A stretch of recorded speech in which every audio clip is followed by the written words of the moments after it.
అసలు ఎన్విడియా ఈ స్థాయికి రావడానికి కారణం ఏంటి? ఈ స్థాయికి రావడానికి కారణం జీపీయూస్. మనకు తెలుసు, గ్రాఫిక్స్ ప్రాసెసింగ్ యూనిట్స్.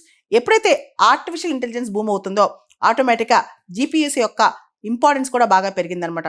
ముఖ్యంగా సూపర్ కంప్యూటర్స్ కావచ్చు, గేమింగ్ కావచ్చు, అండ్ హై ప్రాసెసింగ్ స్పీడ్లో ఉన్న ఆ టెక్నాలజీ కావచ్చు, హై కంప్యూటేషనల్ స్పీడ్ కావచ్చు, వీటన్నిటి వల్ల ఎన్విడియా యొక్క మార్కెట్ వాల్యూ బాగా పెరిగింది, బిజినెస్ చాలా పెరిగింది అనమాట.